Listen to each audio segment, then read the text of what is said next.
कहानी है प्रिया की, जो अपने मॉम डैड के साथ एक नए घर में शिफ्ट हुई थी और पूरा परिवार घर की सेटिंग करने में लग जाता है। सारा काम खत्म हो जाने के बाद प्रिया के मॉम डैड को किसी काम की वजह से रात को बाहर जाना पड़ता है और इसी वजह से वो प्रिया को बाहर से लॉक कर अपने काम के लिए चले जाते हैं।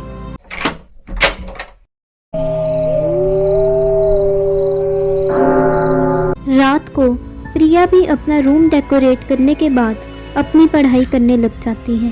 तभी उसे कुछ अजीब सी आवाज़ें सुनाई देती हैं जो प्रिया के बाथरूम से आ रही थी।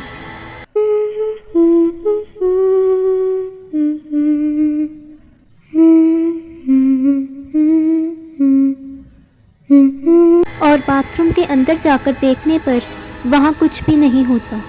प्रिया इस सब को थकान का नाम देकर जब वॉश बेसिन के पास अपना मुंह धोने के लिए पहुंचती है तो उसे फिर से एक लड़की की आवाज़ आती है और मिरर पर लिखा होता है, क्या तुम मेरे साथ खेलोगी?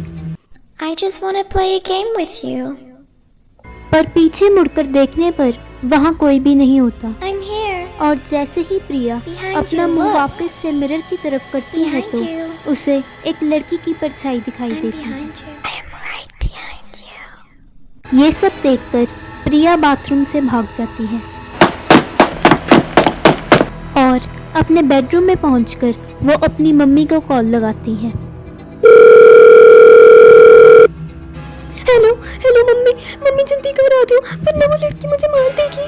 हेलो मम्मी, आपकी आवाज़ नहीं आ रही।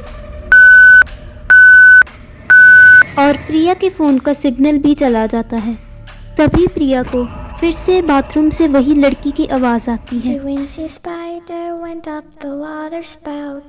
और दूर से प्रिया को बाथरूम के अंदर एक लड़की की परछाई दिखाई देती है, जिसका पता लगाने के लिए जब प्रिया बाथरूम के अंदर पहुंचती है तो उसके सामने एक लड़की खड़ी होती है। Don't be scared. I just want to play a game with you. प्रिया ये सब देखकर बहुत डर जाती है और बाथरूम के दरवाजे को बाहर से लॉक कर देती है।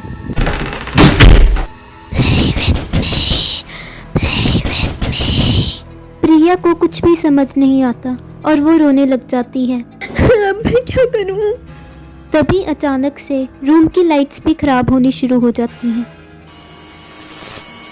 और बाथरूम का दरवाज़ा खुल जाता है।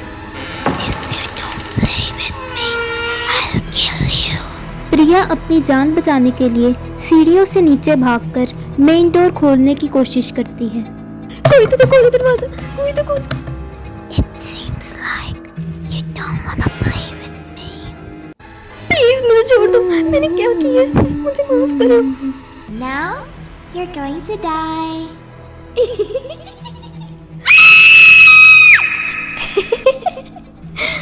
और अगली सुबह जब प्रिया के मॉम डैड घर आते हैं तो उन्हें प्रिया की डेड बॉडी बिल्कुल उसी तरह से मिलती है जैसे पुराने ओनर की बेटी जो 1 साल पहले बाथरूम में खेलते खेलते फिसल कर मर गई थी। Wincy spider went up the water spout.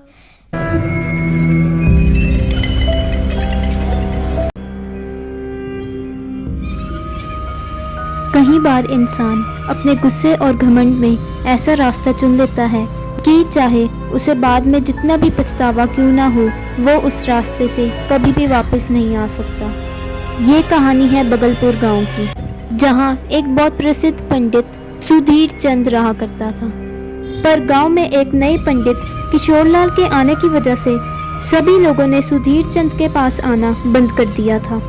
एक सुबह जब सुधीर चंद गांव के मंदिर में पूजा कर रहा था, तभी वहां गांव के 2 लोग आते हैं। पुजारी जी, क्या आप हमें पंडित किशोरलाल का घर बता सकते हैं कहाँ है? मुझसे क्या पूछ रहे हो? जाओ जाके किसी और से पूछ लो, मुझे नहीं पता। तभी वहाँ से गुजरते हुए 2 लोग सुधीर चंद का मजाक उड़ाते हैं। अरे भाई साहब, आप जिनसे रास्ता पूछ रहे हो वो भी तो एक पंडित ही हैं। चलिए छोड़िए, हम आपको रास्ता बता देते हैं। इस सब के बाद सुधीर चंद बहुत गुस्से में आ जाता है। आज तक मेरी इतनी बेइज्जती किसी ने नहीं की, सिर्फ उस नए पंडित किशोरलाल की वजह से मुझे इतना कुछ सुनना पड़ रहा है। अब तो मैं इन सबसे बदला लेकर ही रहूंगा। और सुधीर चंद गुस्से की आग में एक किताब खोलता है। उस किताब में राक्षस को जन्म देने वाली विधि लिखी थी, जिसे पढ़कर सुधीर चंद के चेहरे पर मुस्कुराहट आ जाती है। अब मैं किसी को नहीं छोड़ूंगा। उसी रात सुधीर चंद अपने मकसद को पूरा करने के लिए निकल पड़ता है और वो घने जंगल से चलता हुआ एक सुनसान गुफा में पहुंच जाता है, जहां पर गांव का कोई भी आदमी आया जाया नहीं करता था। और गुफा में पहुंचते ही सुधीर चंद उसी किताब से देखकर राक्षस को जन्म देने की विधि पढ़कर काला जादू करना शुरू कर देता है। और चांद की रोशनी के आने के बाद सुधीर चंद का बनाया हुआ राक्षस इस दुनिया में आ जाता है। जाओ और जाकर उन सभी को मार दो जिन्होंने मेरी बेइज्जती की थी। उसी रात मनोहर अपने घर लौट रहा था तो बहुत देर हो गई आज। चलो शुक्र है काम तो मिला किशोर लाल जी के पास, वरना वो नल्ला सुधीर चंद खुद तो था ही और मुझे भी कर देता पगार ना देकर। चलो मरने के लिए तैयार हो जाओ। कौन कौन हो तुम? और मनोहर मर जाता है। अगली सुबह मनोहर की मौत की खबर सुनकर सुधीर चंद बहुत ज़्यादा खुश होता है और इसी तरह सुधीर चंद रोज़ रात को जाकर उसी सुनसान गुफा में अपने काले जादू का इस्तेमाल करके सभी लोगों को मार देता था और गांव में मरने के किस्से शुरू हो जाते हैं। और यही बात पंडित किशोर लाल जी को बहुत परेशान कर रही थी, इसीलिए वो अपने गुरु को बगलपुर गांव में आने का न्योता भेजते हैं और गांव की सभी परिस्थिति के बारे में अपने गुरु को बताते हैं। गुरुजी, आपको तो सब बातें पता है, आप इस समस्या का कोई समाधान बताइए। इस गांव में पैर रखते ही मुझे ये आभास हो गया था कि यहाँ किसी बुरी शक्ति का वास है। किसी ने काली शक्ति का प्रयोग करके इस गांव में राक्षस को बुलाया है और इतने सारे लोगों की हत्या करने के बाद वो और भी शक्तिशाली हो गया और वो राक्षस अपने मालिक को भी मार देगा। पर गुरुजी, अब हम गांव के निर्दोष लोगों को कैसे बचाएंगे? गांव वालों को बचाने का सिर्फ एक ही तरीका है, हमें उस राक्षस को चांद की रोशनी में भोलेनाथ के त्रिशूल से मारना होगा, तभी उसका अंत हो सकता है। उसी रात सुधीर चंद जंगल के रास्ते से गुफा की ओर जा रहा था, तभी उसे अचानक पीछे से आवाज आती है। तुम मुझे कैद नहीं कर सकते। तुम आजाद कैसे हो गए? तुम क्या मुझे ही मारोगे? अपने मालिक को मारोगे तुम? ये याद रखो, मैंने ही तुम्हें बनाया है। मुझे कोई कैद नहीं कर सकता। और सुधीर चंद मर जाता है। दूसरी तरफ किशोर लाल अपने गुरुजी के साथ राक्षस का वध करने के लिए निकल गए थे और गुफा में पहुंचते ही उन्हें पता लगता है राक्षस आज़ाद हो चुका है, जिस वजह से गुरुजी पूजा शुरू कर देते हैं और किशोर लाल को जंगल में भेज देते हैं ताकि वो राक्षस को ढूंढकर त्रिशूल से उसे मार सके। पंडित किशोर लाल को बहुत डर लग रहा होता है, तभी अचानक उन्हें आवाज आती है। तुम मेरा अंत करोगे। मैं तुम्हें और निर्दोष लोगों को नहीं मारने दूंगा। चांद की रोशनी के आते ही पंडित किशोर लाल त्रिशूल से उस राक्षस को मार देते हैं